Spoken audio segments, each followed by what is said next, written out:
Apex fam? Welcome to our first live video interview. My name is Shushu and I'm currently the Director of Membership here at Apex. Asian Professional Exchange is a nonprofit based in Southern California. We've been around for a little over 25 years now, and we're focused on community service, professional development, and cultural awareness in the local community. Here with me today is Jimmy Wong, who will be starring in the upcoming Disney live-action film Mulan in 2020.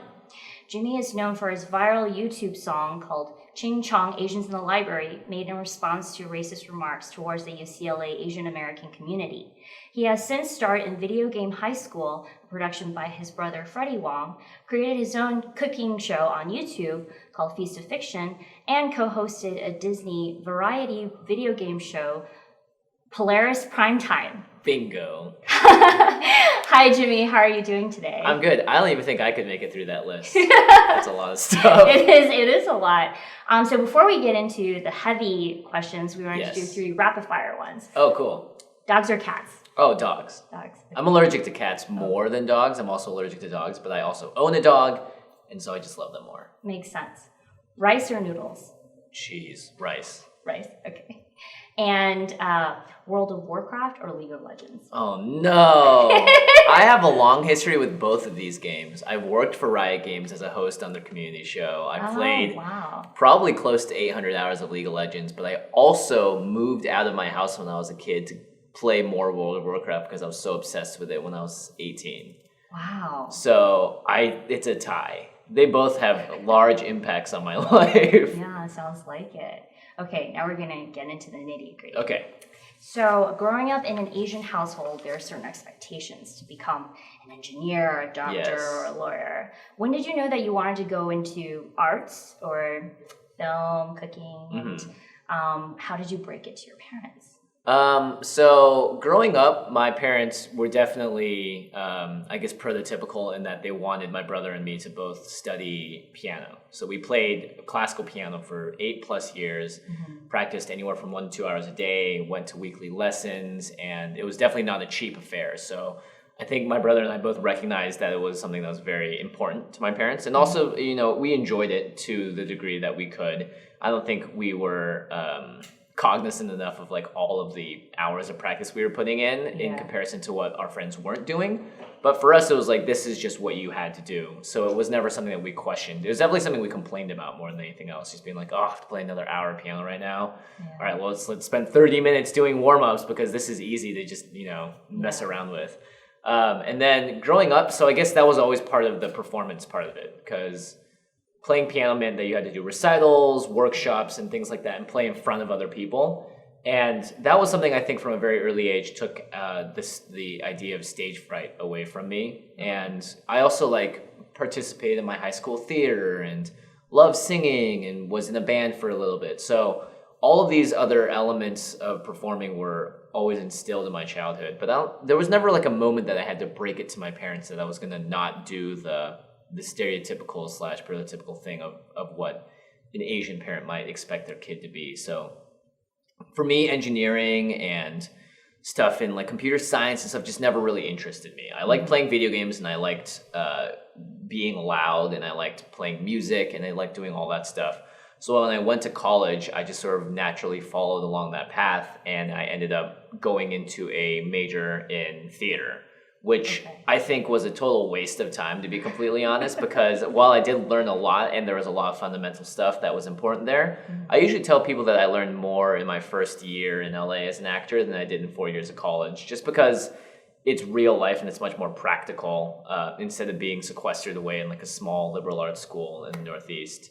So when I made that decision, though, my brother had already was already at USC. And he was there for their film school. So he kind of took the brunt of the, oh my gosh, my kid is going into the arts. What is their success going to be? Are they ever going to be able to support a family? Yada, yada. He sort of took the brunt of that reaction away from me. So being the younger child, I kind of slip in and not have to really worry about my parents being, I guess, upset at my choices just because someone else had paved the road before me. Yeah, okay. That makes sense. Yeah, I think it makes sense. And my parents are very, I don't think my parents technically fit the traditional mold of what the question you asked is, which is parents my parents, of all things, prioritize being able to take care of a future family and to take care of myself. Okay. And that's like something that my mom always would tell me. It's like, we don't really care what you do as long as you're able to earn a living and provide for the people that you need to. In the same way that, we as parents have provided for you, we hope that you're able to pass that on. And then later on, when we're in retirement homes, you can provide back for us. The whole cycle continues. So I think that was always the most important thing for my parents. And as long as my brother and I were able to satisfy that criteria, then our choice of whatever field we went into would be fine.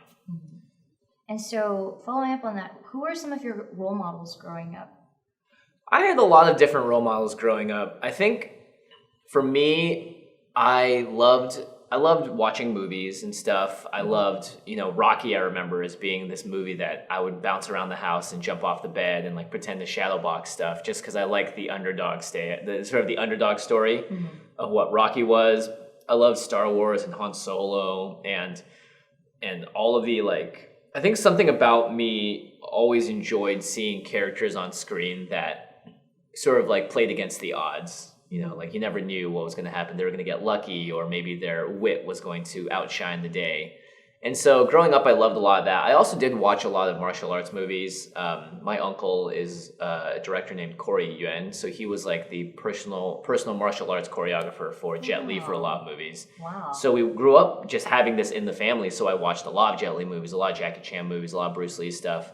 And I would say those actors were role models in ways that I thought what they were doing was really cool and it was really impressive. But that was sort of all I really saw them as, was almost these one-dimensional characters, because that's kind of what they were on screen in a lot of ways. Their martial arts ability was the reason that they were at that level of stardom, not necessarily their ability to act. I love Jackie Chan to death, but I wouldn't call him an Oscar award-winning actor anytime soon. I mean, he's had some amazing recent performances, but he's this funny, goofy guy that gets himself in these precarious situations and kind of like the Han Solos of the world finds a way out of it through his skill or through luck or what have you. So I think those were my acting role models growing up. I don't really remember having many people that I looked up to outside of just my friends or my brother or people that were immediately close in my life that I could see them succeeding at something or doing well, and I could be like, that's so cool, I want that too. I see.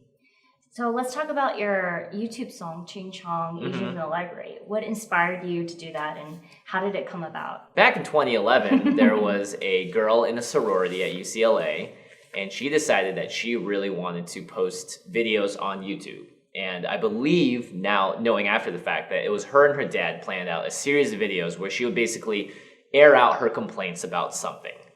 And it just so happened that the very first video she decided to release was putting Asians on blast for being too loud in the library. And along with it came a very caricature-esque display of what she thought they sounded like. I don't need to repeat it here. You can watch it online if you want. It's all still there. The moment that came out, it made national headlines. Everyone was spreading it around. I think the original video got up to 7-8 million views in a couple of days. And obviously people were pissed off. This was a blatant display of ignorance, racism, and mocking of someone else's culture and language, all because this girl felt like she couldn't study properly in the library because Asians are being too loud. Maybe they were being too loud, but that's not the way to deal with it. So what happened as a result is people were issuing her death threats. Comedians were posting long 8-minute rants decrying her name and just putting her on blast. And on the second day after it came out was when I first decided to start making videos on YouTube. And prior to that, I'd been in LA for a whole year acting. And I thought, you know what? Acting's not working out. There aren't that many roles. And the ones I'm going in for are pretty stereotypical. And maybe they're asking me to have an accent, just stuff I'm not that comfortable with. So I decided to start making videos on YouTube like my brother was at the time, but I wanted to make music. So after the Alexandra Wallace video came out, a couple of days later, I'm just sort of sitting there, and my brother comes up to me and he says, are you going to make something about this? Are you going to make a song? I'm like, yeah, I really want to. I want to do something, but I don't know what it is yet. And he's like, well, why don't you take the most insulting part of her whole rant, which was her saying ching chong ling long ting tong in a very stereotypically like in an fake accented way. Why don't you make that the chorus of the song? And I was like, yeah, that's a good idea. I kind of like that. And like maybe throw it on its head a little bit.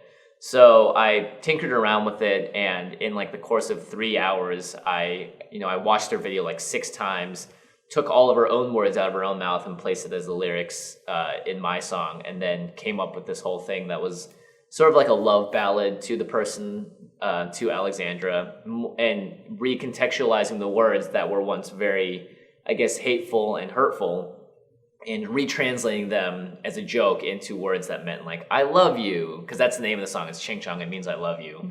And so I sort of changed it as like, Alexandra, you were you were misinterpreting the phone conversation I was having the whole time, or us being loud in the library. It was really us trying to proclaim our love for you, and we were just too nervous to do it, or something like that. And that's sort of the direction I took with the video, and it blew up, which was kind of crazy considering it was like the 3rd video I ever released on YouTube. So that was a unexpected surprise. But given just how volatile the original situation was, I think a lot of people were looking for a less antagonistic or less sort of attacking. People were looking for a more peaceful solution to the situation. And so I think I was able to bring that at least to what happened, and recontextualize that at least in a more of a funny way, because I think that was important to me, which is humor helps diffuse a lot of situations, and putting someone on blast is great if they deserve it, but it's also not necessarily productive. And this was 7-8 years ago in 2011, right? Like we see shades of this still happening today in terms of how do we properly deal with someone going out there and doing something incredibly divisive, or mocking someone, or being racist in public, or in condoning racism. Like, how do you properly deal with that?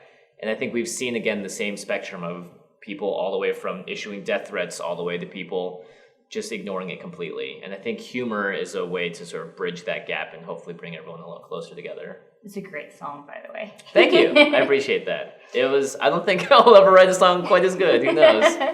Who knows? We'll never know. Unless you make another song, which I would look forward to. Well, there would need to be another extremely divisive racist incident to happen. And I don't know if current culture, I don't know. Who knows? Well, it was a perfect storm of activity to make that song come into existence. And so I think for whatever it was, I felt like it was very serendipitous how it happened and when it happened, especially for me just starting out making videos too. Mm-hmm. And since then, you've done so many different things now. You've created your own cooking show, Feast of Fiction. You starred in Video Game High School, and other short films. What made you, or it sounds like you originally wanted to go into acting. What made you go back into acting after all of that? So making videos on YouTube and acting, I always saw as something where like mutually exclusive. Like when I first started making videos on YouTube, I was like, there is no real acting on YouTube or online. And back in 2011, it was sort of the case. There were occasional like big budget videos that came out that had actors and stuff in it. But for me, I always saw them as two different things. And very slowly that world started to merge and converge. And Video Game High School, which was a show that my brother made alongside some of his best friends from college, that show was the culmination of what they'd been wanting to do for a while, which is take their content and make it into narrative content instead of just sort of like short skits that are viral and fun but don't really have more depth to them. And it was something that they put a lot of love and effort into, thousands of hours writing, even more hours editing, and just slaving over this thing and making it perfect. Well, perfect is a funny word. Making it as good as they could in their vision. And I was lucky enough to, one, be related to the person that made it, and they also had a storyline with me and my brother now playing my fake father in the show, but my real father in the show, but not my actual father in real life. And so it was great because I got to have a role pretty much written around who I was it was still a character, it was still someone that I had to play and act as, but it wasn't me, but it was based loosely around my existence and my relationship to my brother, and that's sort of how they put it in the show. So that was like a huge moment for me because at that moment, my preconceived notion of acting not really belonging online or not even having a place and not being good acting was taken apart because it was, I got to be a part of a show that broke a lot of records and made a lot of history and still has so many fans to this day.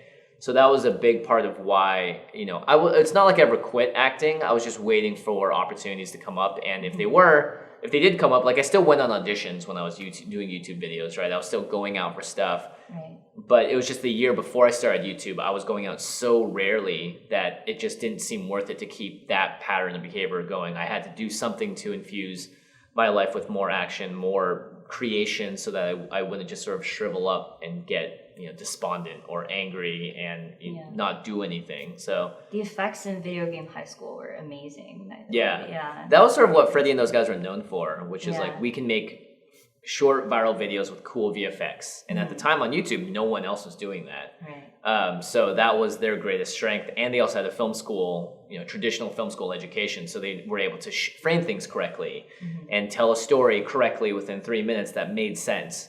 And so them being able to do that and expand it to Video Game High School just seemed like a no-brainer. And I'm glad that it did as well as it did, because it really proved to me, and also I think a lot of people, that you can have a higher budget looking thing online and it can be taken just as seriously as something on TV or in the movie theaters. Mm-hmm.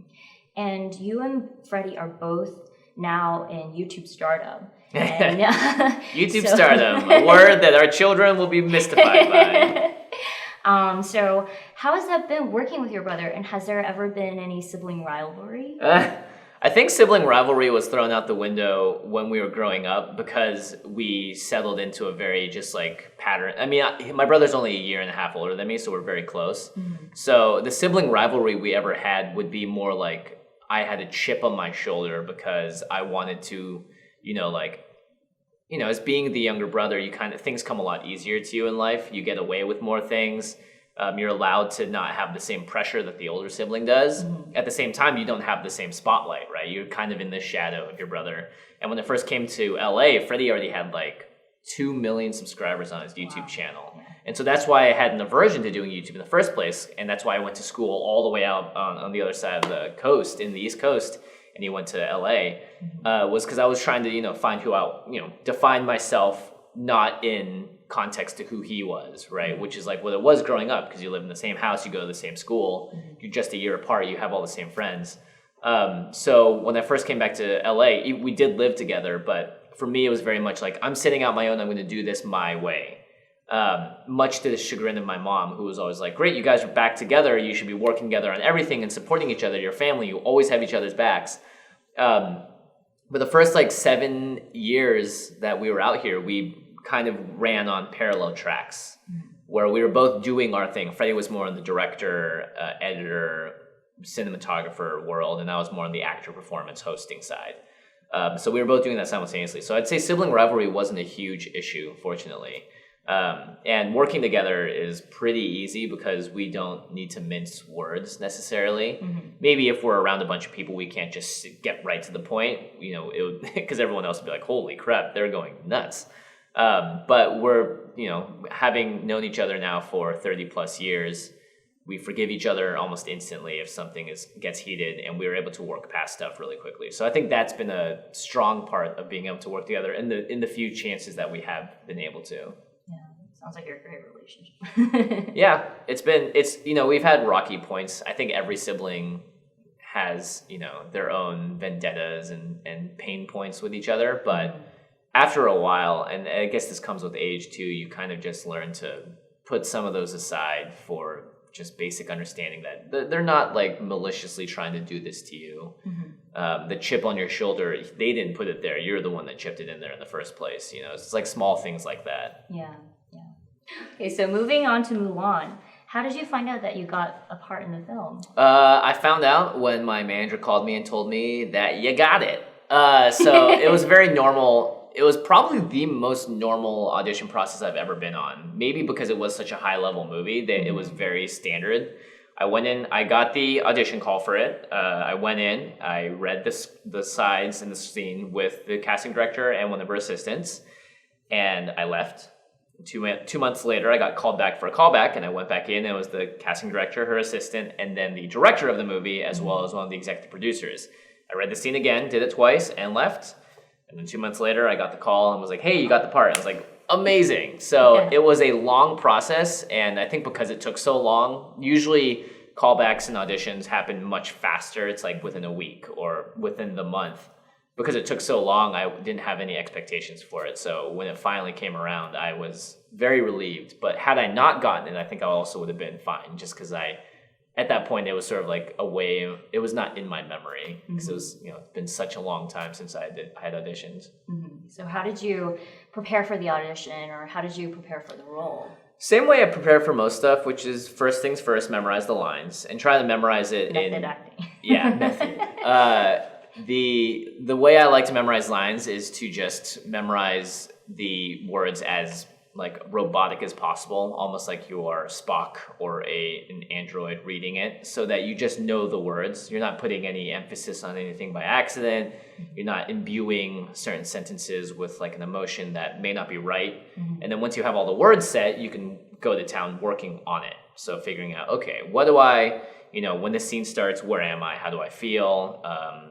What is my character? Why am I saying these things? Asking yourselves all those questions.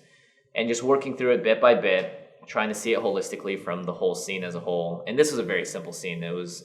I only had, I think, 4 or 5 lines in it, but there were a lot of reactions.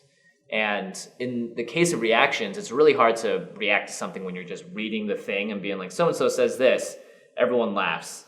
So it's like, okay.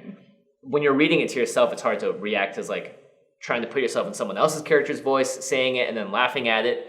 So if anything, you have to just sort of figure out who you are as the character the whole time, so that when it comes up and you know that, okay, in the scene, I'm supposed to laugh here, you're not actually thinking about how like you read the line or before, how you thought it was supposed to come off. You just know you're supposed to laugh around this time, and when you're reading it with like someone in the room, that stuff will come out more naturally. So like overthinking things is like really bad too, I think, in auditions. So that was my process, as it is with all of them. I remember wearing a green long sleeve shirt and I rolled it up. I remember I hadn't shaved for 2 days because I thought that was, if we were in the army as this character and we were out to war, I wouldn't have time to shave. So I was like, okay, I'll come in looking a little different. And that was basically it. And then when I went in for the callback, I wore the exact same thing, did everything the exact same. Yeah. I mean, they usually recommend you do that. I don't think it really matters. I think it would be different if like you went in for the first audition wearing a green shirt and the second one you're wearing pink or something, right? Like that probably wouldn't be good. Because at that point, the only thing that the director had seen would have been my take. So you don't want to like throw them off their initial feeling or whatever it is. But that was it. It was very not stressful, to be honest. And I went in, did it, left, felt good about how I did it, and found out much later that I'd gotten the role. So how long was the filming process? The filming process, so I went to New Zealand last year in 2018 in June, and I left at the end of November. Okay. So that was 6 months total, but for the first 2 months was almost exclusively just spent on training. So getting our physical fitness up to speed, learning all the choreography and stuff that we had to learn for the movie. And then the last 4 months was the actual production. So I would say I worked, probably 60 to 70% of the days total. I'm not a main character by any means. I'm a friend of Mulan's in the army. That's about all I can really reveal. But we worked a lot of days, and we got to hang out with the rest of the cast a lot. And it was a really great bonding experience and learning experience too, to be on something that scale, in a different country, living without your normal comforts and being so far away from your friends and your home and your family and your dog and all that stuff. Yeah, how was it meeting, these major stars like Jet Li and Donnie Yen and Crystal Liu? Pretty cool. Everyone was very nice. I didn't really have any expectations going in. I'd watched Donnie on screen like hundreds of times. I feel like I've seen every Ip Man movie like 1.5 times ish, and so it was cool to meet people that you know well from their on-screen presence. But for me, I'm not the kind of person that like gets starstruck by any means. I try to be really respectful, if anything, of people's spaces, because I know as someone that occasionally gets recognized, the feeling that comes with it. And I understand that even though I'm someone that's like very chill with it generally, I can understand why it's something that might, get people a little anxious or nervous or just in general not feeling comfortable. Right. So meeting all these people, it was like very, I guess the first time I met everyone, it was very like, hello, how's it going? Nice to meet you. Very normal. And over the course of 4 months, you sort of get to know people slowly a little better. People open up because, you see them every single day at some points. And so that was really nice to just sort of understand that everyone at the end of the day is very human, very normal, very nice. Crystal Leo, or we called her Ife, Leo Ife. She plays the titular role of Mulan, and she is so incredibly kind and hardworking and sweet and humble and nice. Great sense of humor. Is a cat person, not a dog person. I'm a cat person as well. Oh, okay. Well, there you go. You guys share something in common. It was really, really nice to work with her, just because, we do have a lot more. I'd say of all the main characters, we have the most scenes with her, because obviously we're in the army with her. Right. So it was really awesome to be, just around someone that had that much experience and had done so many different movies in China growing up and had extensive martial arts experience. And watching her do some of the choreography and stuff in person was really awesome and impressive. And also just like you learn a lot watching people that have had everything and are kind of spoiled rotten because of it and treat people differently. And then you see people on the other end, which is definitely where Ife is, which is they have had everything and they appreciate it, and they appreciate the kindness and generosity of the people that are helping them. And they, in turn, give that back to the crew, the cast, and the whole atmosphere of the set. And I think she did a really wonderful job, both doing an incredibly physically taxing role, doing a lot of different things as Mulan, obviously, and still keeping a composure that was very calm and humble and respectful of the environment. And at the end of the day, focused and driven and working hard on what they're trying to do, which is bring this character to life. So seeing that on that level was really nice, especially when, it would be cold and I'd be like, I'm cold, this sucks. And you'd be like, bro, you are living the dream, and this is the first time we've ever done something this big. How do you think someone that has done 50 of these before feels, right? How are they treating it? So it was, to learn through that experience, I think was really valuable too. And everyone in New Zealand's super nice. So that was a great part of it too. We were surrounded by kind people in general. And that helped, keep you sane in the long nights. So I know you probably can't tell us much, but how is Mulan the same as other Disney princess films, live action, and how is it a bit different? So I've only seen a few of the live action remakes of the Disney films, but I would say Mulan is probably one of the most unique and different, just in that the core essence of what the movie is that it's a movie about a war, right? Like it's a movie about people that need to train to go to war and fight off an evil invading force of sorts. And, if you look at every other Disney movie, not many movies are about that. They're usually about more smaller struggles, like an evil witch takes over a thing, or there's I don't know. You can go down the list, right? It's usually focused on. I'd say the core concept of most Disney movies is very similar. You have a hero, heroine, and those are interchangeable, and you have a villain, and there's usually a parent of the hero or heroine. And there's usually a mom, and then there's like a cast of colorful characters that surround them that help them get from point A to point B. Right. So I'd say Mulan obviously fits within that mold, but Mulan is not your normal princess in that she wields a sword. She is a badass warrior. She has, as far as skill and all that stuff is concerned, she is at the exact same level as the other soldiers in the army.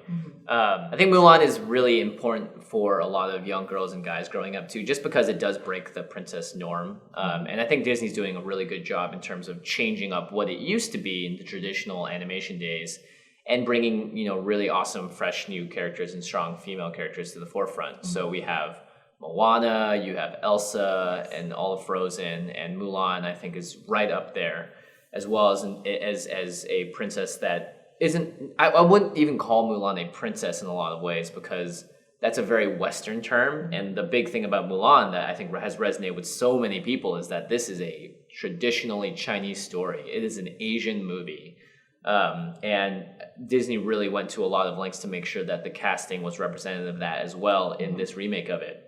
And the cast list, you can look it up online, is filled with a lot of amazing people that have also been a big part of Asian American cinema as well as Asian cinema in China and all that. So Jason Scott Lee, who played Bruce Lee in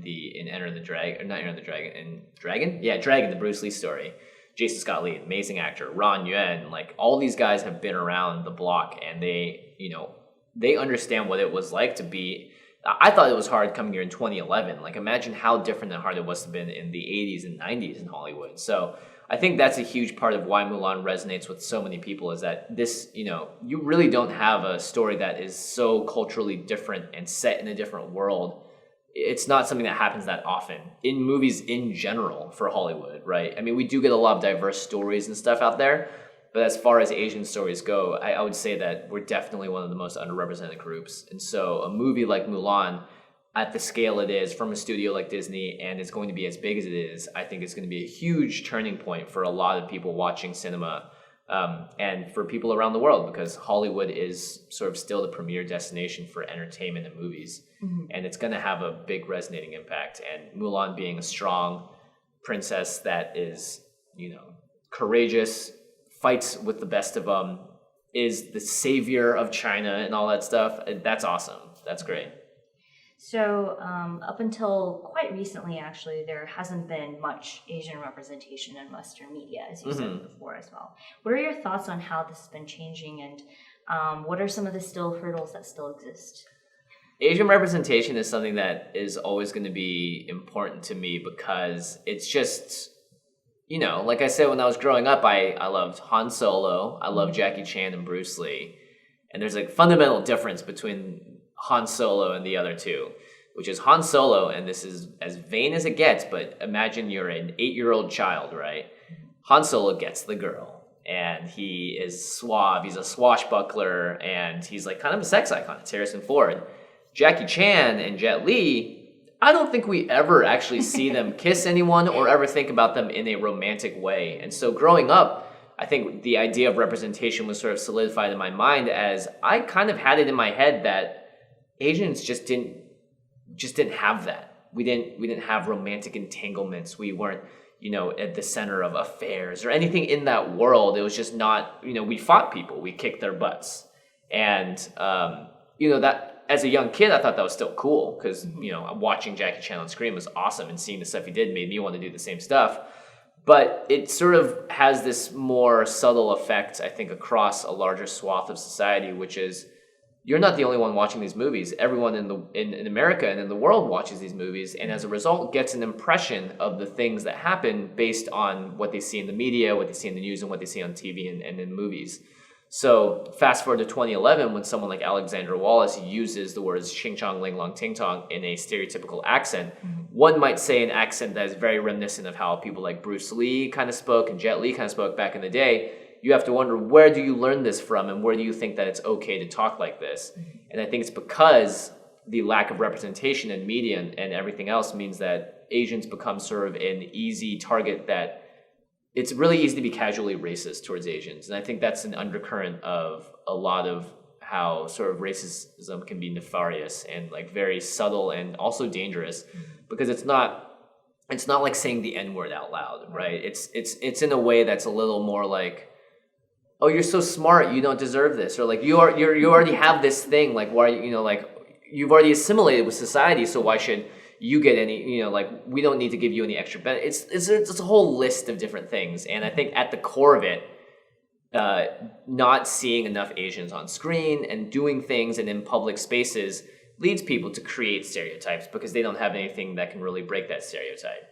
And so I think the thing that has changed recently is twofold. One, the power of China's economy and the ability for it to buy tickets for movies and watch shows is something that no one can deny, right? Like the top movie in China a couple years ago was called Wolf Warrior 2, and I think it made $800 million at the box office in that 1 year alone, whereas the top movie in America made like $200-300 million. So it's almost 3 times the amount of the top box office in America. Yeah. So anyone that's making movies and making these huge investments in these big risky projects can't in good conscience go, well, we're making a movie, but we don't care what China thinks about it, right? Because it's just like, do you want your movie to succeed and make money? You probably have to have that in mind. So that's a huge part of why I think we're seeing a lot more Asian representation recently. And I think it's like a little disheartening to be like, oh, it's the money that's making people's minds change, but that's also the way society has worked for, I don't know, thousands of years. Money makes things move in general. And if money means that we see more money, and if that's the reason that we get more Asian representation, then I'm fine following this trend of history because I think it's going to be better for everyone in the long run as we learn to be more of a global community. The second thing that's pushing Asian representation forward is that we finally have a lot more story creators and directors and writers and amazing people behind the camera that are now of age and of a professional quality that they can make that stuff and push it forward along with the trend of, where the money's coming from, also enforcing it. And that's not to deny that the American Asian market is also really powerful. Crazy Rich Asians had an incredible box office success. And a lot of that was based off of sort of what they're calling the gold opens, which is people buying out theaters for Asian communities and encouraging other Asians in their community and everyone really to go see this movie and see what it's about. And in that movie, we have the ability to see Asians being in romances, Asians doing things like cheating on people, Asians doing things like being evil and kind and good, and sort of the whole spectrum of what a rom-com might show you with an all-white cast or a less diverse cast. And I know a lot of people don't like the movie because it's also like, it's basic, it's whatever. I'm like, that's exactly what we need is some basic-ass movies that just set very normal precedents, which is like, yes, look at this person be in a relationship. And it sounds silly to say, but when you don't really have that anywhere else, you don't, growing up, people don't have that to look to. And as a result, if you only, like, let's say you're a kid that grows up and in your school, you have Asian kids, black kids, Hispanic kids, white kids, Middle Eastern kids. You have everything, right? But on TV and on the screen, the only people you ever see being romances or fighting bad guys and winning are white people. When you grow up, in your head, it's not your fault. You're not doing it on purpose, but you just have a stereotype that the hero of something is of one color. And like maybe, sure, you could have it in your head, like, but why can't it be every other color? And that'd be great. That's a progressive thing to think. But if you are in that situation and that's all you're given, that's all you're gonna think, because that's like in life, it's the same thing. If you grow up and if you grow up and you're colorblind and you don't see red, but you do see green, that you're not gonna even understand what red is because you've just never been introduced to it. So I think that's sort of like what the pervasiveness of what representation is. And all of these things pushing it forward. We have the Crazy Rich Asians now. We have Jessica Gao, who is a writer on Rick and Morty, who's doing a pilot this season. We have Fresh Off the Boat. We have all sorts of different, basically just ways to show Asians being normal in a lot of ways, and also just characters that aren't one-dimensional and that they just beat up bad guys with kung fu. So there are a lot of factors pushing it forward, and I think they all sort of converged at around the same time to really make a big difference in Hollywood. And you're going to see the impact of it and the influence of it over the next 3 or 4 years. Like a movie like Detective Pikachu just came out, and it's been a big success, but it's made by a company called Legendary, who was at one point purchased by a Chinese company called Wanda. And they were making movies because they also wanted to sell them in China as well as America. And I think Detective Pikachu is one of those wonderful little combination pieces where it's a movie that can do well in both territories and not feel like it's catered specifically to one or the other, because Pokemon are just super adorable. So that's sort of, I think, the world that we're going towards. Is I would expect to see more movies in that realm, where it's something that can appeal to a international audience, and specifically an Asian market that is growing and growing and growing. So, if you didn't go into acting, what would you have done? If I didn't go into acting, this is going to be a weird answer. I probably would have gone into something like physical therapy. Wow. Yeah, I really enjoy, I guess, like massage and like fixing things is something that's very inherent to my nature as a human. Like I really love mentoring people and helping people and working through stuff. And I've studied anatomy and physiology and stuff. And there's something I feel like I have a natural attunement to physical therapy-esque things like stretching, massage, telling people like, oh, this hurts, try this. I'm not a medical professional, so maybe I've screwed some people up. I don't know. But I have a keen interest in it. So I think if I wasn't in acting, I would still be doing something that's very core to me, which is like helping and assisting other people and mentorship in that way. Okay. So where can people follow you if they're interested in keeping up with your next adventures? I'm probably the most active on Twitter, so you can follow me at JFWong, JFWONG. You can find me on Facebook, you can find me on Instagram, but I would say Twitter is the easiest way to see what I'm up to. It's the place I will post most of the updates, retweet things that I'm in or things that I'm doing, and that's the easiest way to contact me too. If you tweet at me, there's a good chance I'll see it, and there's a good chance I'll reply to you if it's like a question I want to reply to. All right, and that wraps up all the questions that we have. Thank you for Yay. your time. Thank you. And do you have any last words for viewers? I've had a lot of words today, so I guess if I had to choose some last words, it would be stay humble. Stay humble. But stay thirsty at the same time. Stay thirsty and humble. Yeah. Follow your dreams. Follow your dreams. 加油. 加油. Okay. A big thanks to Hotel Indigo and 18 Social for hosting this venue for us. If you want more information about hosting an event here, please click on the link in the description below. And if you want to, please go ahead and like us on Facebook or subscribe to our newsletter at apex.org. Thanks for watching.